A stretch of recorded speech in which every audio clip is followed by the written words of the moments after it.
Hello छात्रों, दीक्षांत edutech में स्वागत है आपका। आज कक्षा 4 के लिए विषय हिंदी में पिता का पत्र पुत्र के नाम आपके सामने प्रस्तुत है। पिता का पत्र पुत्र के नाम। पत्र क्या होता है, क्यों होता है पत्र? पत्र लोग लिखते हैं तो क्यों लिखते हैं? अगर ये प्रश्न आता है सामने तो यही दिखाई देता है कि पत्र अपने मन की बातों को, अपने मन के विचार को प्रकट करने का माध्यम है पत्र। हमारे मन में जो बातें होती हैं, जो विचार उत्पन्न होते हैं, विचार जो आते हैं, उन्हें हम दूसरों से जब बोलते हैं पत्र के माध्यम से, लिख करके जब हम उन्हें अपने विचारों से अवगत कराते हैं, तो वह लिखित रूप से जिस पन्ने पर हम लिखते हैं वह पत्र कहलाता है। पत्र लिखने का एक तरीका होता है, जिस तरीके के साथ ही पत्र लिखा जाता है। पत्र आप जानते हैं कि दो प्रकार के होते हैं।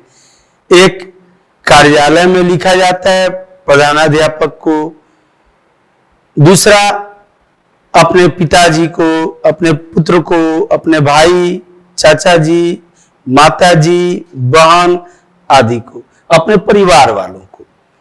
तो यह इस पाठ में गांधी जी, मोहनदास करमचंद गांधी इनका पूरा नाम था। गांधी जी अपने पुत्र को जेल में रहते हुए, जेल में क्यों रहते थे? क्योंकि उन्हें वो क्रांतिकारी थे, देश के लिए, देश की आजादी की लड़ाई में वो अपना अहम भूमिका निभा रहे थे। इसलिए अंग्रेजी सरकार और अंग्रेजों के खिलाफ वह कुछ न कुछ करामात करते रहते थे, बोलते रहते थे। उसके एवज में उनको उठा के जेल में डाल देते थे अंग्रेज शासक। वो जेल से ही अपने पुत्र को पत्र लिखे थे। पत्र में अपने पुत्र को बहुत ही अच्छी अच्छी बातें बताई हैं उन्होंने। उन बातों को हम समझेंगे, जानेंगे और कितना सही है, अगर सही है, अगर हमें सही लगता है उनकी बातें, तो अपने जीवन में उतारेंगे। क्योंकि अच्छी बातों को ही उतारेंगे तभी तो हम अच्छा कहलाएंगे। अब तनिक सोचने वाली बात होती है छात्रों। आप में से कई छात्र ऐसे होते हैं, कई बच्चों को मैंने देखा है, क्या करते हैं, कोई काम खराब हो गया तो मैंने नहीं किया, अपने ऊपर कोई ब्लेम नहीं, कोई क्लेम नहीं। ये गलत है। अगर हमसे हो गया कप, हम चीनी उतारने गए, चीनी हमको मीठा लगता है, अच्छा लगता है, किचन में गए और लेकिन चीनी उतारते समय मेरे हाथ छोटे पड़ गए, पैर छोटे पड़ गए, नहीं उतार पाए, गिर गया, फूट गया। इन झूठ क्यों कहेंगे? मम्मी से कह देंगे कि मुझे तो चीनी खाने का मन था, मुझे डब्बा फोड़ने का मन नहीं था। लेकिन वहां पर क्या करते हैं, वहां से चुपके से निकल जाते हैं और किसने फोड़ा, अपना मुंह घुमा के चलो, भाई हमको तो पता ही नहीं है, मैं तो गया ही नहीं हूं, मैं तो किचन में जाता ही नहीं। तो ऐसी बातें न हो। आइए देखते हैं इस पाठ को छात्रों। इस पाठ में अधिगम संप्राप्ति क्या क्या हमें मिलेगा, किस किस चीज की शिक्षा मिलेगी। तो गांधी जी के विचारों व आदर्शों से अवगत होना। अवगत का अर्थ क्या होता है? जानना, समझना। अवगत का अर्थ होता है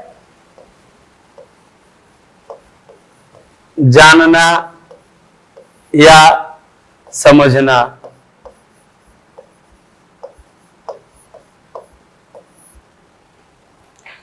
उसके बाद है दूसरा पॉइंट, मतलब गांधी जी के विचार बहुत अच्छे थे।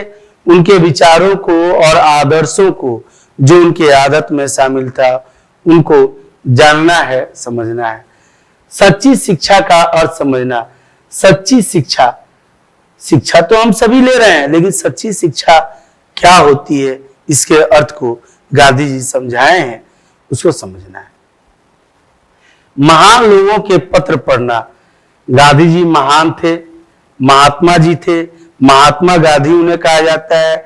गांधी जी को महात्मा गांधी, बापू, मोहनदास करमचंद गांधी उनका पूरा नाम था। उनके पिताजी का नाम करमचंद गांधी था, उनकी माता जी का नाम पुतलीबाई था, उनका जन्म पोरबंदर गुजरात में हुआ था।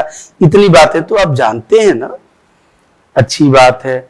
महान लोगों के पत्र पढ़ना, पत्र विधा, विधा का अर्थ होता है किस रूप में लिखा जाता है, पत्र किस नियम के तहत लिखा जाता है, विधा से परिचित होना, पाठ को पढ़ना और उसके अर्थ को समझना। अंतिम है अपना पाठ को पढ़ना और उसके अर्थ को समझना। आइए छात्रों, गांधी जी ने यह पत्र दक्षिण अफ्रीका से लिखा था अपने सबसे बड़े पुत्र हरिलाल को। यह पत्र दक्षिण अफ्रीका की प्रिटोरिया जेल, किस जेल से लिखे थे? ये प्रिटोरिया जेल से लिखे थे। अपने सबसे बड़े पुत्र हरिलाल को लिखा था इस पत्र को। गांधी जी एक स्वतंत्रता सेनानी थे जो अहिंसा को अपना धर्म मानते थे। धर्म जो धारण करने योग्य हो उसे धर्म कहते हैं। अहिंसा को इन्होंने धारण किया था।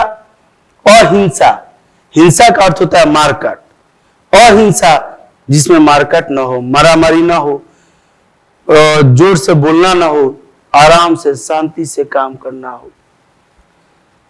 गांधी जी क्या किए थे शांति से काम? तो असहयोग, बोले कि हम अंग्रेजों के बनाए हुए कपड़ों को नहीं पहनेंगे, हम अपना सूत काटेंगे, चरखा चलाएंगे और हम अपना कपड़ा पहनेंगे। असहयोग, सहयोग नहीं देंगे, असहयोग करेंगे। जाओ आप अपना कपड़ा, अपना जो भी चीज बेच रहे हैं आप यहाँ भारत में आके, वो सब बटोरो और लेके भाग जाओ अपने देश, जाओ, हमको नहीं चाहिए। ऐसे गांधी जी अहिंसा को मानते थे। उनका मानना था कि हम हिंसा से कुछ हासिल नहीं कर सकते। उनका मानना यह था कि हिंसा अर्थात मारामारी से हमको कुछ नहीं होता। आप भी देखे होंगे, मारामारी करने से कोई निदान नहीं होता जब तक हम बैठ के बात ना करें। तो उनका मानना था और ये मानना सही है, जब भी हासिल होगा तो बातचीत से ही हो सकता है। अतः हमें किसी भी समस्या का हल बातचीत से ही निकालना चाहिए। पत्र के प्रारंभ में गांधी जी ने बा के स्वास्थ्य और घर का समाचार पूछा। पत्र के शुरू में क्या पूछे हैं गांधी जी? तो बा कौन? तो हरिलाल जो उनके पुत्र थे, उनकी मां अर्थात गांधी जी की पत्नी, अर्थात कमला गांधी जी की पत्नी, उन्हें घर वाले लोग बा के नाम से जानते थे। बा के स्वास्थ्य और घर का समाचार पूछा है तथा अपने पुत्र को उसकी जिम्मेदारियों का एहसास भी कराया है। पत्र में उन्होंने व्यवहारिक शिक्षा का अर्थ समझाया है। व्यवहारिक शिक्षा, वास्तव में शिक्षा है क्या? हम जो पढ़ते हैं किताबों में वो है असली शिक्षा? हम जो लिखते हैं प्रश्न पत्र में अपने, वो है असली शिक्षा? या फिर हम जो पढ़ते हैं उसे अपने जीवन में उतार लेते हैं, वह है असली शिक्षा? वह है असली शिक्षा। अन्य जीवनोपयोगी यानी जीवन में उपयोगी, जीवन यानी हम जब हमारा ये जीवन है और इसमें उपयोगी, उपयोग में आने वाले चीज, बातों को भी उन्होंने समझाई है। समझ में आ रहा है छात्रों? देखिए गांधी जी जो पत्र लिखे हैं अपने पुत्र को, ये पत्र वही पत्र है। मैं पढ़ रहा हूं, ध्यान से सुनिएगा और इससे प्रश्न पूछा जाएगा। प्रिटोरिया जेल, सबसे पहले पत्र लिखने का तरीका क्या होता है? तो हम कहां से लिख रहे हैं उसको लिखेंगे। तो गांधी जी ने कहां से लिखा है? Pretoria jail. कहां Pretoria jail? South Africa. South Africa में गांधी जी पढ़ने गए थे। साउथ अफ्रीका से उन्होंने वकालत की डिग्री ली। साउथ अफ्रीका में वह आंदोलन के समय जब गए थे तो उन्हें अरेस्ट किया गया, गिरफ्तार करके उसके प्रिटोरिया जेल में डाल दिया गया। और यह पत्र प्रिटोरिया जेल में रहते हुए 25 मार्च 1909 और देश आजादी कब हुआ, आजादी कब मिली देश को? 1947 में, 15 अगस्त 1947 को। इसीलिए ना हम लोग झंडा फहराते हैं और स्वतंत्रता दिवस मनाते हैं।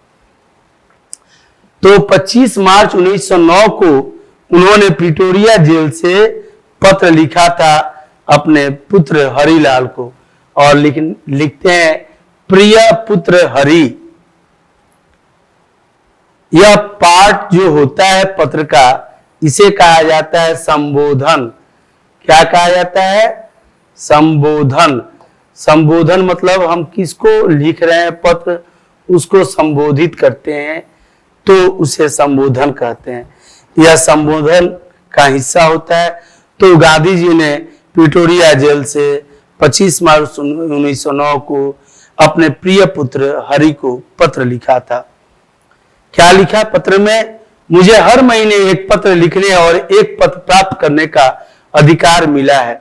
जिस जेल में वो बंद हैं, वहां पे उन्हें एक पत्र लिख करके भेज सकते हैं वो, और एक ही पत्र उन्हें मिल सकता है। ये बात उनको कही गई थी। दूगो नहीं, 2 पत्र नहीं लिख सकते, और ना ही 2 पत्र उन्हें मिलेगा। भेजेंगे एक ही पत्र और मिलेगा एक ही पत्र। अब मैं पत्र लिखूं किसे? अब जब उनको एक पत्र लिखने का मौका मिला तो किसको पत्र लिखें, ये सोच रहे हैं। मुझे तुम्हारा ख्याल आया, और उन्होंने लिखा है अपने पत्र में कि मुझे तुम्हारा मतलब हरिलाल का ख्याल आया, क्योंकि मेरा ध्यान बराबर तुम पर ही रहता है ना। पापा का ध्यान पुत्र पर तो रहना ही चाहिए, रहता ही है। मेरे बारे में जरा भी चिंता मत करना, मैं पूर्ण रूप से शांति में हूं। आशा है कि बा अच्छी हो गई होगी। बा का तबीयत खराब था और बा अभी अच्छी हो गई होगी, इसकी आशा जताई है उन्होंने।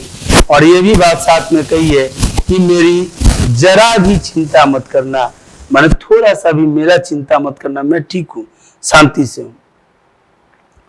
मुझे मालूम है कि तुम्हारे कुछ पत्र यहां आए हैं, लेकिन वे मुझे नहीं दिए गए। पुत्र ने पत्र लिखा था, परंतु अंग्रेज सरकार के अंतर्गत उन्हें, ये कानून के अंतर्गत उन्हें ये पत्र नहीं दिया गया था। तुम्हारे कुछ पत्र मुझे नहीं मिले, लेकिन वे मुझे नहीं दिए गए। फिर भी डिप्टी गवर्नर की उदारता से मुझे मालूम हुआ कि बा का स्वास्थ्य सुधर रहा है। क्या वे फिर से चलने फिरने लगी? पूछ रहे हैं कि बा चलने फिरने लगी। बा और तुम लोग सवेरे दूध के साथ साबूदाना बराबर ले रहे होगे। अर्थात साबूदाना आपने भी देखा होगा, व्रत त्योहार में हमारे घर की माँ, बहने या अन्य सभी लोग साबूदाना फल के रूप में ग्रहण करते हैं। वह साबूदाना हमारे स्वास्थ्य के लिए लाभकारी होता है, लाभदायक होता है। उससे विटामिन्स मिलते हैं, मिनरल्स भी मिलते हैं। तो हम उसे सुबह सुबह अगर नाश्ते में लें तो ज्यादा फायदेमंद रहता है। यही पूछ रहे हैं कि साबूदाना और दूध बराबर ले रहे हो कि नहीं ले रहे होगे, ये आशा जताए हैं। और अब मैं कुछ तुम्हारे बारे में कहना चाहूंगा। किसके बारे में? हरि लाल के बारे में। तुम कैसे हो? तुम पर जो जिम्मेदारी मैंने डाली है, तुम उसके योग्य हो और उसे निभा रहे होगे, मुझे ऐसी आशा है। अर्थात वह आशा जता रहे हैं अपने पुत्र के ऊपर कि जो उन्होंने अपने बड़े बेटे को जिम्मेदारी दे के आई है। क्या जिम्मेदारी? तो घर में भाई साग सब्जी चाहिए, वो लाना, खेती है उसको देखना है, करना है। और बा है, बा का तबीयत ठीक नहीं रहता है, बूढ़ी हो चुकी हैं, उनका ख्याल रखना है। आइए, मैं जानता हूं कि तुम्हें अपनी शिक्षा के प्रति असंतोष है। असंतोष अर्थात शिक्षा नहीं मिलने की वजह से संतुष्टि नहीं मिल पा रही है। क्यों नहीं मिल पा रही होगी उन्हें? क्योंकि शिक्षा के लिए उनको विद्यालय जाना है, पहले ही पिता जेल में हैं, तो कैसे वो अपने घर को संभाल रहे होंगे, उसी में स्कूल कैसे जाएं, तरह तरह की समस्याएं उनके सामने होंगी। इसलिए उन्होंने कहा कि तुम्हें अपनी शिक्षा के प्रति असंतोष है। मैंने जेल में खूब पढ़ा है, इससे मैंने यह समझा है कि केवल अक्षर ज्ञान ही शिक्षा नहीं है, केवल अक्षर ज्ञान ही शिक्षा नहीं है।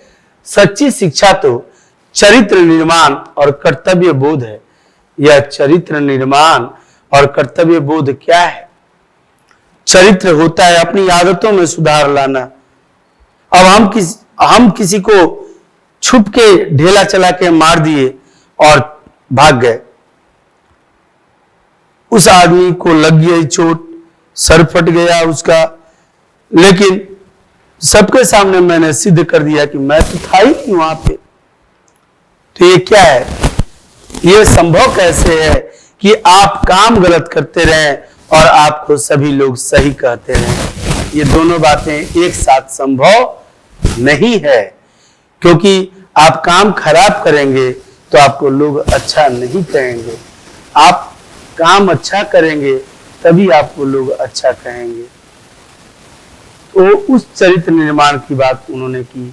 चरित्र का निर्माण, सत्य बोलें, अहिंसात्मक प्रवृत्ति अपनाएं,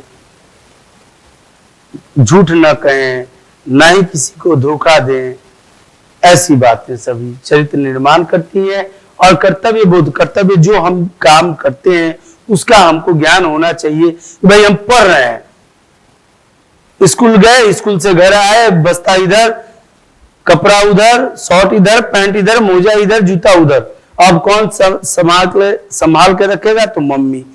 भाई मम्मी है, मम्मी क्यों संभालेंगी? वो आपकी संपत्ति है, आपको स्कूल जाना है, आपके कपड़े हैं, एक जगह तो खोल के रखेंगे। लेकिन बहुत सारे बच्चे इधर उधर फेंक देते हैं, समझ में ही नहीं आता 3, 4, 5 M for man, M for monkey क्या है? वास्तव में वह सभी आपके कर्तव्य हैं। पढ़ना आपका कर्तव्य है, खेलना आपका कर्तव्य है, और उसमें अच्छा परफॉर्मेंस करना भी आपका कर्तव्य है। इसका बोध तो होना चाहिए, इसकी समझदारी अपने होनी चाहिए, तभी ना पता चलेगा हम क्या करना चाहते हैं और क्या कर रहे हैं। यदि यह दृष्टिकोण सही है, और मेरे विचार से यह बिल्कुल ठीक है, कह रहे हैं गांधी जी कि यदि यह दृष्टिकोण यानी कि यह बात सही है और मेरे विचार से यह बिल्कुल ठीक है, तो तुम सच्ची शिक्षा प्राप्त कर रहे हो। सच्ची शिक्षा मतलब घर परिवार संसार को देखते हुए, समाज को देखते हुए तुम उनका सही तरह से अपने धर्म और कर्तव्य के प्रति निष्ठावान बने हुए हो, कर रहे हो, तो अच्छी बात है, तब तुम शिक्षा प्राप्त कर रहे हो। आजकल तुम्हें अपनी बीमार मां की सेवा का अवसर मिला है। बा, बीमार मां को कह रहे हैं, मां को बा कह रहे हैं। तुम्हें अपनी बीमार मां को की सेवा का अवसर मिला है। रामदास और देवदास को भी तुम संभाल रहे हो। अब गांधी जी के 3 पुत्र थे, कौन कौन? रामदास, देवदास और हरिदास। हरिदास, रामदास और देवदास। गांधी जी के कितने पुत्र थे? 3 पुत्र। कौन कौन? हरिदास, रामदास और देवदास। और ये दोनों भाई छोटे थे, सबसे बड़े भाई थे हरिदास। को भी तुम संभाल रहे हो। यदि यह काम तुम अच्छी तरह और आनंद से करते हो, आनंद मतलब अपने मन से, तो तुम्हारी आधी शिक्षा तो इसी के द्वारा पूरी हो जाती है।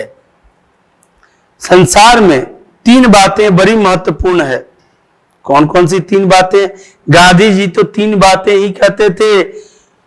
उन्होंने कहा है, आपने सुना होगा, बुरा मत देखो, बुरा मत कहो, बुरा मत सुनो। गांधी जी के बंदर 3, खाते नहीं किसी से छीन। एक कहता बुरा मत देखो, दूसरा कहता बुरा मत सुनो, और तीसरा कहता बुरा मत बोलो। ये 3 काम बहुत ही गलत काम है, इसे कभी नहीं करना चाहिए। उन्होंने कहा जो इस संसार में 3 बातें बड़ी महत्वपूर्ण है, इनको प्राप्त कर तुम संसार के किसी भी कोने में, ये 3 बातें जो महत्वपूर्ण है इसको प्राप्त कर, इसको ग्रहण करके आप संसार के किसी भी कोने में जाओगे तो आपका निर्वाह कर सकोगे, अपना निर्वाह कर सकोगे, यानी कि कोई दिक्कत नहीं होगी किसी भी देश में। ये 3 बातें हैं अपनी आत्मा का। क्या क्या है 3 बातें? अपनी आत्मा का, दूसरी अपने आप का, और ईश्वर का सच्चा ज्ञान प्राप्त करना। यानी पहले क्या बोले? 3 बातें। अपनी आत्मा का माने खुद के अंदर की बात को समझो, दूसरा अपने आप का और खुद को जानो, दूसरे को नहीं। ऐसे देखते रहते हैं वो ये कर रहा है, वो पेंसिल छील रहा है, वो अपना कटर फेंक दिया है, सर वो कॉपी का पेज फाड़ता है, वो कर रहा है, आप क्या कर रहे हैं? आप अपने ऊपर ध्यान दीजिए, अपने को समझिए। गांधी जी ने यही कहा कि पहली बात अपनी आत्मा का, अपने मन में जो उठ रहे हैं विचार उनके बारे में सोचिए, अपने आप को पहचानिए। और तीसरा है ईश्वर का सच्चा ज्ञान प्राप्त करना। ईश्वर का सच्चा ज्ञान अर्थात हम तो गाना गाते हैं माँ सरस्वती के सामने कि तुम्ही हो माता पिता, तुम्ही हो बंधु सखा, तुम्ही हो अस्तो माँ सदगमय, तमसो माँ ज्योति गर्मय, मृत्यु माँ अमृतम गमय। हे माँ मुझे अंधकार से प्रकाश की ओर ले चलो। और जब भी देखते हैं बदमाशी में लगे हुए हैं, अंधकार में ही फंसे हुए हैं, तो कैसे संभव है? यानी कि सच्चे ईश्वर कौन? ईश्वर का पूजा करना, ईश्वर के स्वरूप का पूजा करना, या फिर ईश्वर द्वारा कहे हुए बातों को मानना।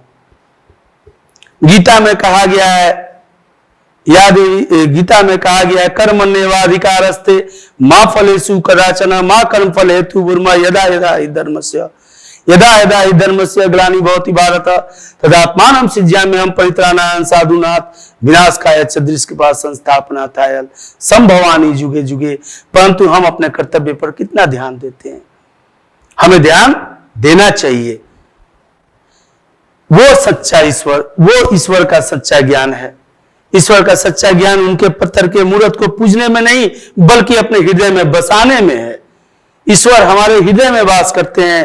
तनिक सोचने वाली बात है छात्रों, इतना बड़ा ब्रह्मांड जिसने बनाया, जिसने सूरज चांद तारे बनाया, आकाश धरती समुद्र नदी आदि इत्यादि बनाया, वह हमारे द्वारा बनाए गए छोटे से मंदिर में कैसे रह सकते हैं?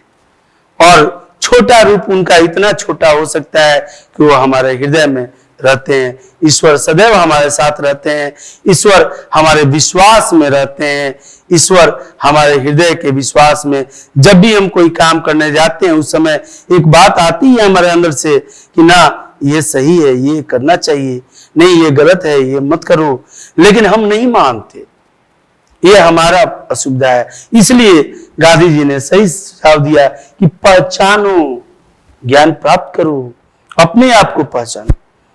इसका मतलब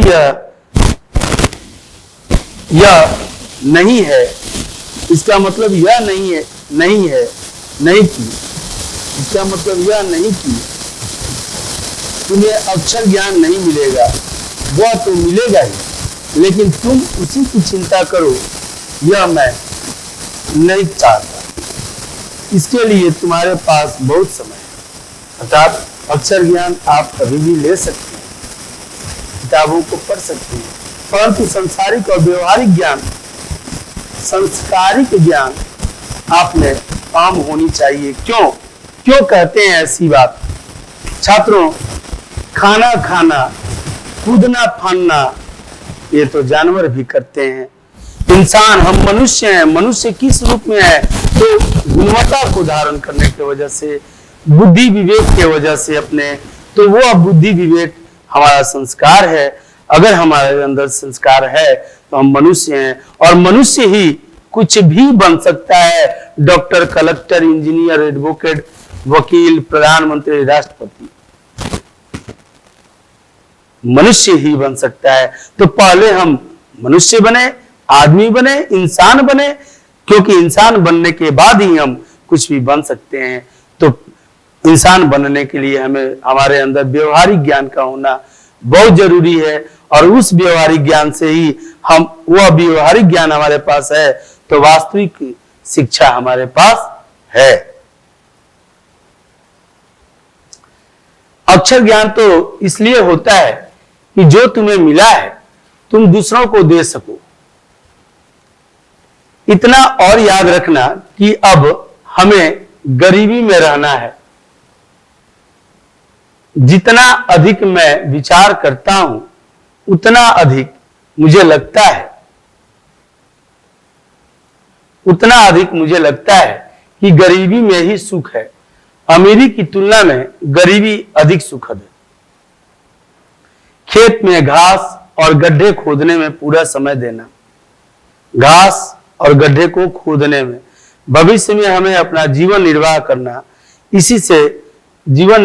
इसी से करना है। यानी भविष्य में हमें खेती ही करना है, क्योंकि उस समय छात्रों, भारत किसानों का देश था। 60% आबादी, आज भी हम जीके के किताबों में पढ़ते हैं कि 60% आबादी भारत की खेती करती है। भले ही खेत कम हो गए हों हमारे देश में, लेकिन आंकड़ा यही कहता है कि आज भी 60% किसान हैं भारत में। तो हमें खेती ही करनी है। मेरी इच्छा है कि तुम एक योग्य किसान बनो। सभी औजारों को साफ एवं सुव्यवस्थित रखना। सुव्यवस्थित में अर्थात एक समान रखने का स्थान निश्चित करना चाहिए, वहां पर ही रखें। उस सामान को अक्सर ही घर में देखने को मिलता है कि पाउडर का डिब्बा नहीं मिल रहा है। 4 आदमी लगाने वाले हैं तो एक यहां लगाए, दूसरा वहां लगाए, तीसरा वहां, अब चौथे को मिल ही नहीं रहा है। ऐसा न हो। इसी तरह से अगर खेती के भी औजार इधर उधर रखे जाएंगे तो अगर एक जगह एकत्रित नहीं रखे जाएंगे तो नहीं मिलेंगे तो समय पर काम नहीं हो पाएगा, काम खराब हो जाएगा। इसलिए सुव्यवस्थित रखने की बात की है। सुव्यवस्थित यानी कि एक ही जगह रखना, एक ही जगह से उठाना।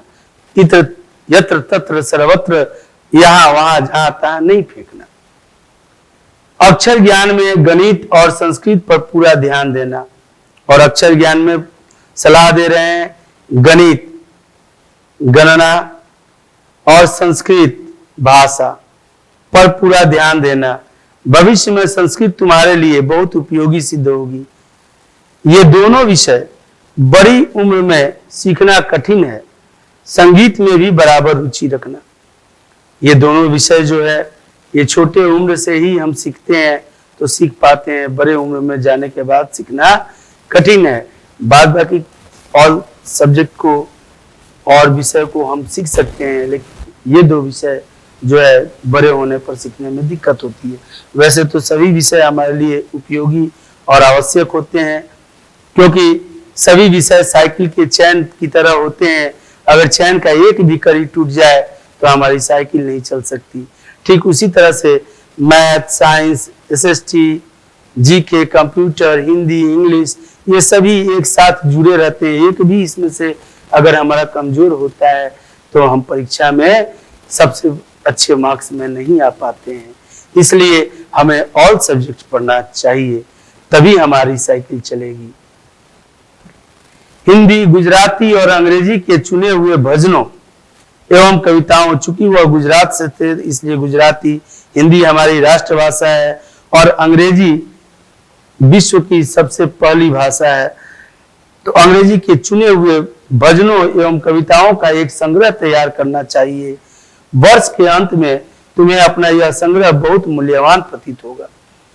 आप जो भी पढ़ते हैं अपने कक्षा में, उसमें जो कविताएं हैं उन कविताओं को एक डायरी हो या एक कॉपी पार्टिकुलर उसके लिए बना लें अलग से, और उसमें अलग से उसको अरेंज करके रखिए सभी कविताओं को। वर्ष के लास्ट में देखेंगे कि अरे ये तो एक कविता का संग्रह हो गया हमारे पास। अब कहीं माइक पर बोलना है या कहीं आपको वक्तव्य देना है, भाषण देना है, बुला दिए सर लोग आपको बुला दिए हैं, या कहीं आपके गांव में भी कुछ प्रोग्राम हो रहा है, कुछ बोलने की बात आ गई, आप उठिए और बेधड़क निडर होकर के जाइए, माइक पकड़िए और अपने विचारों से 100-50 नहीं हजारों को अवगत कराइए। सभी लोग तालियां बजाएंगे, कैसा मन में महसूस होगा, अच्छा लगेगा। इसलिए यह संग्रह जरूरी है और आपके पास ऐसे ही प्रत्येक वर्ष आप संग्रह करते जाएंगे तो एक पूरी किताब आपके पास हो जाएगी अच्छी अच्छी बातों की। काम की अधिकता से मनुष्य को घबराना नहीं चाहिए। बहुत अच्छी बात समझाई है गांधी जी ने अपने पुत्र को कि काम की अधिकता से मनुष्य को कभी घबराना नहीं चाहिए, क्योंकि काम खत्म होने वाला नहीं है, आदमी खत्म हो जाता है। काम कितने लोग आए दुनिया में चले गए, काम काम ही है, खत्म नहीं होने वाला। इसलिए काम से घबराना नहीं चाहिए। और अच्छी बात है ये कि आपके पास बहुत सारे काम होते हैं, क्योंकि आप उतने कारगर व्यक्ति होते हैं। आप अगर काम वाले आदमी हैं तभी ना आप काम करते हैं। आप अब मैथ हम बना लिए, अब हम साइंस नहीं पढ़ेंगे, आज तो हो गया मेरा 1 घंटा। सर बोले थे 1 घंटा पढ़ना काफी है। भाई तो 1 घंटा पढ़े, आप टीवी देख के पढ़े हैं, किसी से बात करते करते पढ़े हैं, वो तो पढ़ाई नहीं हुई ना। पढ़ाई का मतलब आप एकदम संलग्न रहिए। और 1 घंटा से मतलब नहीं, अपने काम से मतलब रखिए, ईमानदारी से अपना काम कीजिए। अपने काम से मतलब रखिए, एक टारगेट ले लीजिए कि हमको यहां से यहां तक आज पढ़ लेना है और उसको पढ़ डालिए। यही बात उन्होंने समझाई है। शांत चित्त से विचार पूर्वक तुमने यदि सद्गुणों को प्राप्त करने की चेष्टा की तो वे तुम्हारे लिए बहुत उपयोगी और मूल्यवान प्रमाणित होंगे। शांत चित्त, चित्त का अर्थ होता है मन, शांत मन। शांत मन कैसे हो सकता है? तो क्लास में बैठे हुए हैं, कभी इधर कभी इधर, कभी ये देखो ना, इधर देखो, कभी ये देखो, ये शांत है? नहीं है, ये शांत नहीं है। तो शांत क्या है? साइलेंट होकर के बैठना, दिमाग में सोचना अपनी बातों को कि हमको ये करना है तो कैसे करें। ये शांत चित्त माने मन को शांत करके हुलचुल हुलचुल हुलचुल हुलचुल बातों के लिए कोई भी कह देता है कि बंदर कह देता है। लोग क्यों कहेंगे कोई बंदर? हम आदमी की तरह रहे, नहीं कोई कहेगा हमको बंदर। शांत चित्त से रहें, शांत चित्त से विचार से अपने तुमने यदि सद्गुणों को प्राप्त करने की चेष्टा की, चेष्टा का अर्थ होता है कोशिश की, तो वे तुम्हारे लिए बहुत उपयोगी और मूल्यवान प्रमाणित होगा। माने प्रमाणित मतलब सिद्ध, माने बहुत ही उपयोगी और मूल्यवान तुम्हारे लिए रहेगा। यह गांधी जी ने कहा अपने पुत्र को पत्र के माध्यम से। मुझे यही आशा है कि घर के लिए जो तुम खर्च करते होगे उसका पैसे का हिसाब रखते हुए, ये बहुत जरूरी है, ये बहुत जरूरी बात है। पैसे का हिसाब रखना, पाई का। गांधी जी अपने जीवन काल में एक एक पाई, एक एक पैसे का हिसाब रखते थे। उनके पास एक डायरी हुआ करती थी और वह डायरी में प्रत्येक दिन का रोजनामचा अर्थात रोज जो खर्च करते थे या कहीं से आमद आती थी उसको लिख के रखते थे। यही बात उन्होंने की, क्योंकि इससे यह पता चलता है कि हमें किन चीजों पर अधिक खर्च करने की आवश्यकता थी और कहाँ कर बैठे हैं। कॉपी नहीं है, गए हैं मार्केट, पापा के साथ घूमते घूमते कॉपी याद नहीं आता है, समोसा याद आता है। वैसे जगह पर इसका मतलब है कि आप उसके बारे में चिंता नहीं करते, है ना? तो ऐसा न हो, इसलिए हमें खर्च का हिसाब रखना चाहिए। मुझे यह भी आशा है कि तुम रोज शाम को नियम पूर्वक प्रार्थना करते होगे। भगवान की पूजा प्रार्थना करते होगे। और रविवार को श्री वेस्ट के यहाँ भी प्रार्थना में जाते होगे। श्री वेस्ट जो है वो एक खास व्यक्ति हैं, उनके यहाँ पूजा होती रहती है, तो वहाँ भी वो प्रार्थना में जाते होंगे, इसी आशा जताई है उन्होंने। सूर्योदय से पहले उठकर प्रार्थना करना बहुत ही अच्छा है, ये तो बहुत बड़ी बात उन्होंने बताई।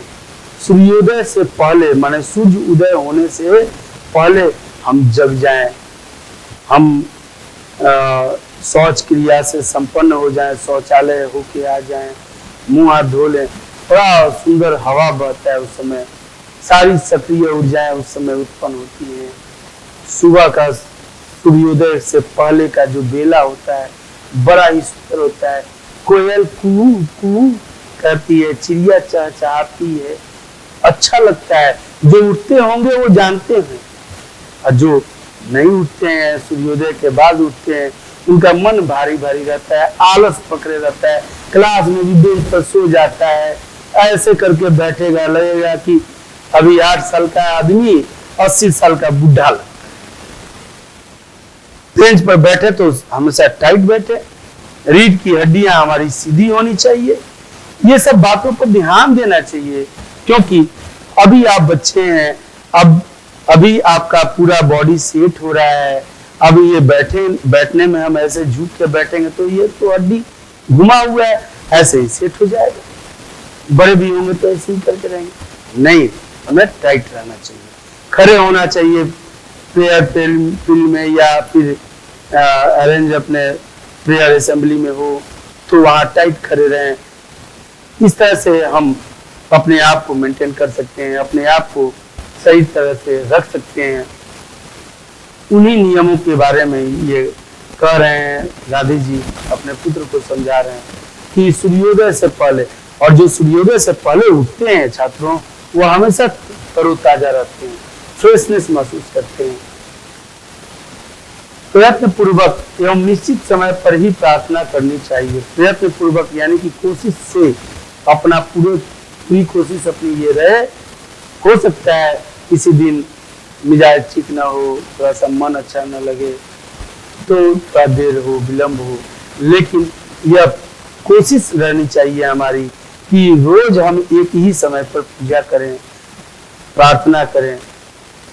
यह नियमितता जीवन में आगे चलकर बहुत सहायक सिद्ध होती है। और यह नियमितता माने नियमित रोज हम एक ही समय से अगर करते हैं तो जीवन में आगे चलकर बहुत फायदा होता है, इससे बहुत फायदा। आप रात में 2 घंटा पढ़ते हैं, किसी चीज को याद करते हैं तो भी संभवतः याद नहीं होता है, खिचड़ी बन जाता है, इधर वाला उधर, उधर वाला इधर आ जाता है, होता है ऐसा। लेकिन अगर सुबह में आप पढ़ते हैं तो देखिए उस समय का आधा घंटा इतना फायदा देता है, टन टन याद होता है, क्योंकि दिमाग तो हमारा फ्रेश रहता है, सो के उठा रहता है, एकदम तरोताजा रहता है, आंख पर पानी मारते ही एकदम मूड फ्रेश। अगर जो उठते हैं वो तो अच्छी बात है, उस समय पढ़िए, याद कीजिए सूर्योदय से पहले 5 बजे भोर में। जो नहीं उठते हैं छात्र वो उठेंगे और देखेंगे उसका फायदा, 1 हफ्ता के अंदर आपका रिजल्ट बदलेगा। इस पत्र को पढ़कर अच्छी तरह समझ लेने के बाद मुझे जवाब देना। जितनी भी बातें इस पत्र में उन्होंने लिखी, कौन कौन सी मुख्य बातें लिखी, बा का सेवा करना है, मैंने उनकी माँ का सेवा करना है, उनकी तबीयत खराब है, खेत को देखना है, खेत के में उपयोग किए जाने वाले औजारों को संभाल के रखना है, सुरक्षित रखना है ताकि वो हमेशा मिलते रहें, गड्ढे खोदने हैं खेतों में, घास खोदने हैं, ये जितनी भी बातें, पूजा करनी है, प्रार्थना करने जाना है, और प्रत्येक दिन सूर्योदय से पहले उठना है, उठ करके नियमित रूप से अपनी प्रार्थना करनी है। ये सभी बातें जीवन में उपयोगी सिद्ध होने वाली हैं। अतः इन सभी बातों पर ध्यान दे करके, समझ करके तब पत्र लिखने की बात कर रहे हैं गांधी जी। जवाब जितना लंबा चाहो उतना लिख सकते हो। अंत में मैं अपने प्रेम सहित यह पत्र समाप्त करता हूं। जवाब के लिए बोले कि जितना चाहो जवाब लंबा लिख सकते हैं, लेकिन अब इसी तरह से मैं अपना पत्र समाप्त करता हूं। तुम्हारा पिता मोहनदास, मोहनदास उनका पूरा नाम था, करमचंद उनके पिता का नाम था, और गुजरात में पुत्र के नाम के साथ पिता का नाम जोड़ करके, जैसे कि अभी हमारे देश के प्रधानमंत्री नरेंद्र मोदी जी हैं, माननीय प्रधानमंत्री नरेंद्र मोदी जी का नेटिव प्लेस, जन्म स्थान गुजरात है, वो उनका नाम नरेंद्र दास है और उनके पिताजी का नाम दामोदर दास था। तब इनका नाम, का नाम नरेंद्र दामोदर दास मोदी है। नरेंद्र दामोदर दास मोदी हमारे देश के प्रधानमंत्री महोदय का नाम, पूरा नाम नरेंद्र दामोदर दास मोदी है। दामोदर दास उनके पिताजी का नाम था और नरेंद्र इनका नाम, तो इनके नाम के साथ इनके पिताजी का नाम जुड़ गया और जुड़ने पर पूरा नाम हुआ। ठीक इसी तरह से मोहनदास करमचंद गांधी, मोहनदास बापूजी का नाम था और उनके पिताजी का नाम करमचंद गांधी था, दोनों को जोड़ के इनका नाम बना। और इस तरह से यह पाठ समाप्त हुआ। छात्रों, आशा करते हैं कि आप लोगों को यह पाठ बेहद रोचक लगा होगा, अच्छा लगा होगा। इतनी अच्छी अच्छी बातें सीखने को मिली हमें, इन सभी बातों को अपने जीवन में उतारना है।